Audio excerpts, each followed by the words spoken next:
The first of those principles that shows up is the embarrassment principle. If you've been listening through the Gospel of Mark series with us, you know that this is the third time that Jesus has predicted his death in this middle section of Mark's Gospel. And you also know that every time Jesus has predicted his death in this section, one or a couple of the disciples has made a big mistake. So you remember the first time Jesus predicted his death, Peter came to him and rebuked him, and Jesus had to say to Peter, "Get behind me, Satan." The second time Jesus predicted his death, the disciples started arguing about who is the greatest.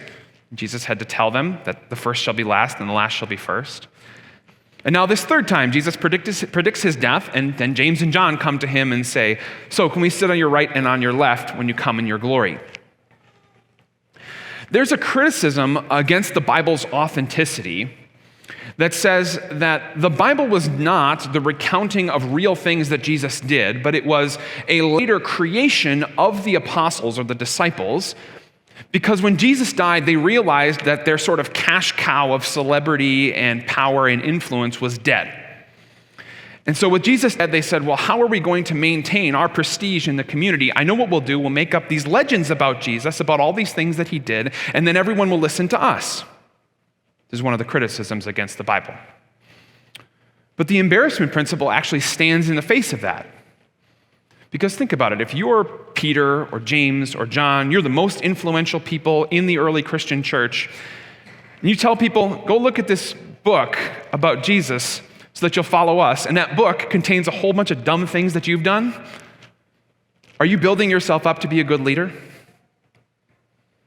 Let me make it personal for you. If I came to you and said, when I was in high school, I was the valedictorian and the captain of the football team and the most popular kid in school, you'd say, well, that might be true, but it's also really convenient for you if it's true. So you could be making it up. But what if I then said, well, actually, in high school, all of the nicknames that anybody gave me in high school all related to how I was overweight? You would say, well, why would you make up a story like that? Because it doesn't give you any advantage whatsoever. Well, it's because it's likely true. The same thing is in this text. Peter, James, and John look like buffoons through the entire gospel. In fact, I would go a step farther and say pretty much every human in the entire Bible looks like a buffoon. And that's because the Bible is not a recounting of amazing people who did amazing things. It's the recounting of an amazing God who gave grace to messed up people.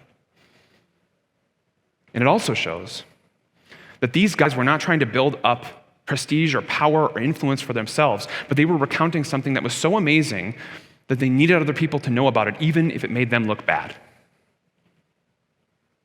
The second of these proofs of authenticity that show up in this text is a little bit more technical, but I think it's actually helpful for us. It's the principle of the Son of Man language. So you see in here, Jesus talks about himself as the Son of Man.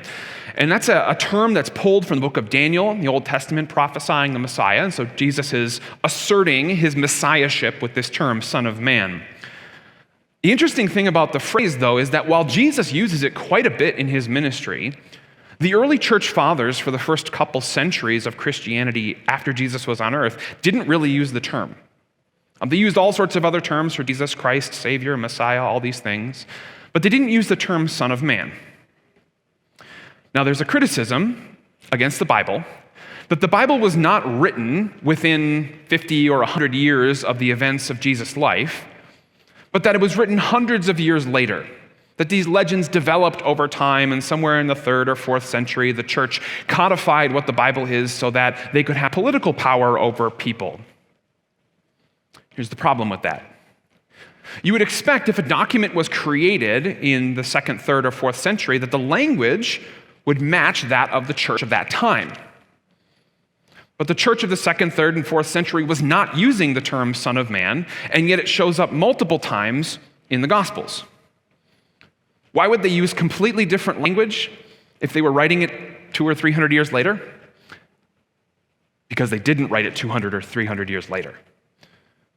The Gospel of Mark, depending on who you study, was probably written within 15 or 20 years of Jesus' life on earth, which means that it's easily falsifiable. In other words, you could look at other people and say, well, were other people saying that what Mark wrote was not true? You just don't find those people. I mean, think 20 years ago, what was happening? 9/11, right? And basically, everyone in this room was alive for that. We saw it. There were thousands of people who were there on the ground who saw it. If someone wrote later, 500 years later, what happened at 9/11, maybe there would be a chance that they got it wrong. But if someone wrote a history of what happened right now, we could say, no, that's not true. I saw it. Guess what? Mark wrote down within 15 or 20 years what Jesus did and said, and there was nobody in his time who was saying, that didn't happen. The Bible is true. It's real history.